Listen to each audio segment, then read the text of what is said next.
मेरा नाम देवेश कुमार गुप्ता पिंटू है और ये मेरे भाई मंजर गुप्ता की मिठाई की दुकान है। मेरी दुकान को अक्सर बहुत से अराजक तत्व टाइप के लोग हमेशा टारगेट करने की कोशिश करते रहते हैं, जिसमें अभी कुछ दिन पूर्व हमारे भाई पे जानलेवा हमला हुआ था और जिसकी 308 धारा में चार्जशीट कोर्ट जा चुकी है और उसका सुलह समझौता दबाव बनाने के लिए हमको एक टारगेट किया गया और दीपावली में हमारी मिठाई की दुकान को त्यौहार के टाइम पे अस्त व्यस्त करने के लिए तरह तरह की शिकायतें डाली गई, जिसे अधिकारियों ने आकर स्वतः देखा तो कुछ ऐसा नहीं पाया जिसमें वो हमारे खिलाफ कुछ कार्रवाई कर पाते। तो जब कुछ नहीं मिला तो किसी के सह पर भारतीय जनता पार्टी के ये कार्यकर्ता कहे जाने वाले लोग किसी के तरीके से GIRS में PWD अन्य विभागों में मेरी शिकायत कर रहे हैं। शिकायत का हमें कोई तकलीफ नहीं, क्योंकि हम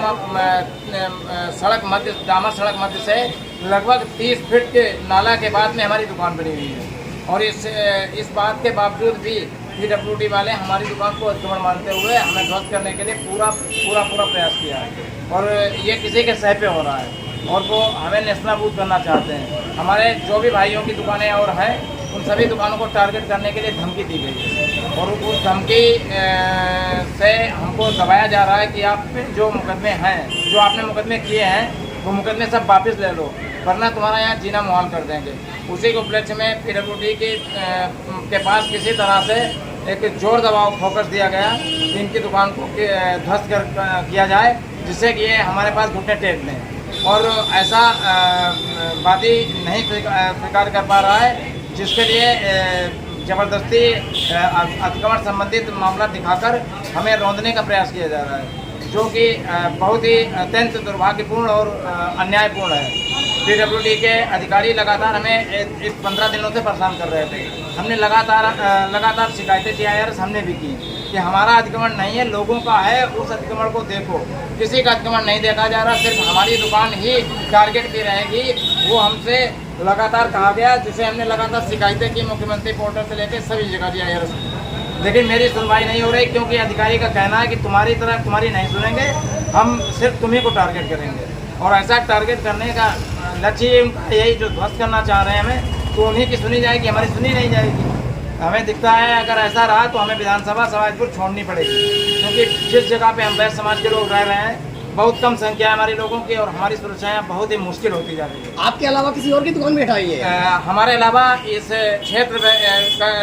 निजामपुर पुलिया से लेकर बैरिया चौराहे तक इतना भयंकर अतिक्रमण है, पक्का संपूर्ण पक्का अतिक्रमण है, लेकिन किसी की दुकान को टारगेट नहीं किया गया और हमारी दुकान को टारगेट करके हमारी दुकान को गिराया गया।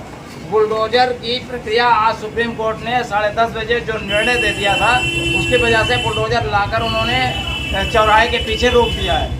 वरना बुलडोजर से ही गिराने की उनकी पूरी योजना थी। अगर वो बुलडोजर योजना आज अगर होती तो आप लोगों के TV लाइव पे सब पे जाहिर हो जाती, लेकिन वो सुप्रीम कोर्ट का आर्डर देख के और उसमें डर गए ये अधिकारी, तो इन्होंने उसको न देकर हमें आतंकित करके किसी तरह से पुलिस बल से ये गिरवाने का प्रयास किया। एक तरफा कार्रवाई की गई, सिर्फ एक तरफा कार्रवाई की गई और मेरी दुकान को टारगेट किया गया, जो ये पूरे नगर में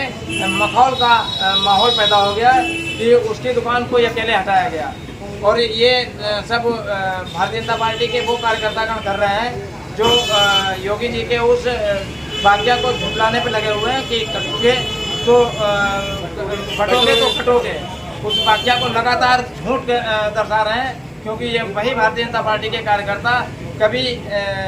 गौकशी में अपना हिस्सा लेने जाते हैं, कभी अवैध शराब बिक्री में अपना हिस्सा लेते हैं, कभी लकड़ी कटान में अवैध हिस्सा लेते हैं, कभी बहुत सी बातें नहीं कहेंगे, नहीं तो वो सीधे किसी के ऊपर जाएंगी। लेकिन ये बिल्कुल सच बोल रहा हूँ, चाहे इसके लिए मुझे कितना भी बड़ी सजा भुगतनी पड़े, मैं पीछे नहीं हटूंगा।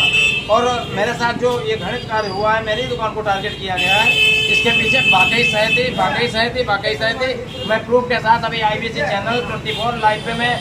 अपनी बात जारी कर चुका हूँ और ये सब जारी होने के बाद मैं मुख्यमंत्री से मिलने के लिए सब परिवार जाने के लिए बात हूँ, क्योंकि वैश्य समाज के लोगों को भी टारगेट पे क्यों किया जा रहा है।